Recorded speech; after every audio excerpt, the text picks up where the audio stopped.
विधवा जो अच्छी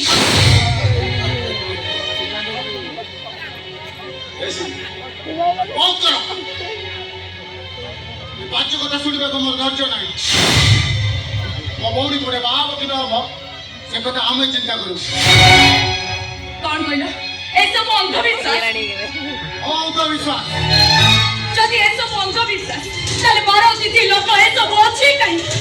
जी तो पहले जे तोरे जोठ नहीं सेठी बाहर पड़ी थांता ए 12 तिथि लोक रे ज्योतिष शास्त्र अच्छी कहीं की ऐसा तमे एते एजुकेटेड है सब को माने हो के विज्ञान जुगर ज्योतिष शास्त्र किछि मूल्य नहीं किछि मूल्य नहीं ताले तमे निजे कहलो आगो विज्ञान ना आगो ज्योतिष शास्त्र कौन से लिहा चाणक्य ज्योतिष शास्त्र कोन भूल सब भूल ही जाई पारे मोर अछि हेले प्रभु रामचंद्र 14 वर्ष वनवास जाइथिबा से कथा कोन भूल प्रभु रामचंद्र राजा अभिषेक होबा पूर्वरु राजा दशरथ गोष्ठी गणना करिथिले आ पंडित माने कोन कहिथिले जानिछो रामचंद्रंकर राजदुर्ग नाही 14 वर्ष वनवास जोग अछि ए कथा कोन भूल ही जाई परिबो कोन बोलछ ए कथा कोन भूल तमे मो कथा के बुझिबा चेष्टा करो कौन बुझेइबो जेतबेले तम भौणी 21 दिन पर बाहाई साला पर विधवा हेइ जिवो सेतबेले तमे कोन करिवो निज भौणीर विधवा मुह देखि तमे भाई एई सही परिबो केबि छाती फाटी समस्ते कहिबे हल्ला छोड़ी गरम किनी राख्या सुनी ओ स्वामी के खाइला इतरे में कौन करिबो ए बाच्य कथा सुनिबा को लज्जा नहीं ओ भौणी गोटे बाप कि हम से कथा आमे चिंता करू सुन तू कौन हिंदू संस्कृति शास्त्र परंपरा को भांगी देबो अरे काली सकाळे समस्त करिवे कोटिपति महेश महापात्र ता झियोटा को पहा देई पल्लन तमे भाई ना कोसेइबा अरे निज भौणीर भविष्य को नष्ट कर देबा को केमे के बस जम ए सरी मो कथा के बुझिबा को चेष्टा करो कौन बुझबो से अरे कौन बुझबो ए चंदन कंस्ट्रक्शन कंपनी का हारे जानि छु ए कंपनी होउची सरकार आदित्य जट्टा बेबी ए कंपनी देखो कोन नारे कहि दे जाई छु ए कंपनी पकुट मालिक होउची चंदन जट्टे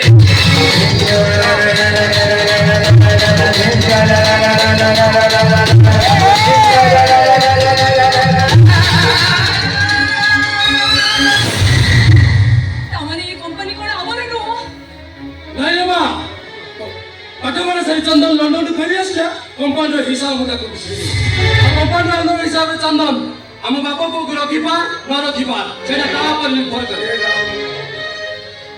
बाबा सतकता कथा लिखो सतकता कोन तू आ आदित्य बाबू ए राजिला माने करि देई आइसंती जदि जो कोनिस कारण चंदन मारी जाय ताहाले कंपनीटा गवर्नमेंट हाथ को चली जिवो यदि कंपनीटा गवर्नमेंट हाथ को चली जाय ताहाले हमर मान सम्मान केते तळ को कछि जिवो जानि छु काली सकाळे बापा को दीटा मुंडा की बाटे चली परिबे ताले सतकता राज बडू तू मुझे रखते कोन पर अरे मोबाइल मान रे की विश्वासघातक है श्री और चंदन प्रेम मते लुचया पे बात हो अरे कथा मु चंदन को कहली आ चंदन सब कथा सुनि सारा कहले अंकल हम कंपनी आगु जेम दे एमडी अछंती आगु सेम दे एमडी हिसाब रही श्री और चंदन बाहाग रही जदि चंदन मरी जाए ताले कोन हबो मोर जियर भविष्य ताले कोन हबो हमर माने जन भविष्य ताले कोन हबे कंपनी रो भविष्य जवाब दे बोलो जवाब दे बाबा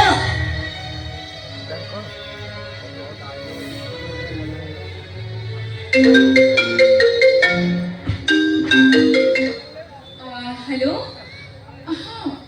हाँ ठीक अच्छे हाँ दौची बापा चंदन फोन कर अरे कौन कहू हाँ बापा चंदन किसी कहवा को चाहते हेलो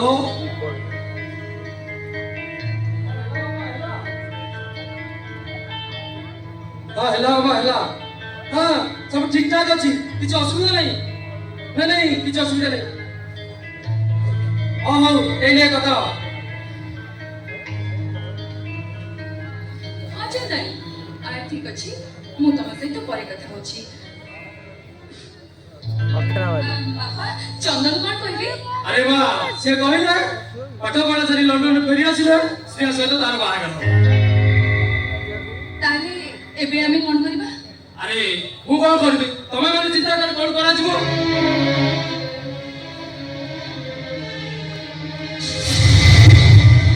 କଣ ଚୁପ ହେଇ ଠିଆ ହେଇଛ? ହଁ? କିଛି ତ କରିବାର ନାହିଁ। ଏ କମ୍ପାନୀଟା ଯେତେବେଳେ ହାତରୁ ଚାଲିଯିବ ନିଜ ତ ଫିକ ମାଗିବ ଆମକୁ ବି ଦାଣ୍ଡରେ ଫିକ ମଗେଇବ।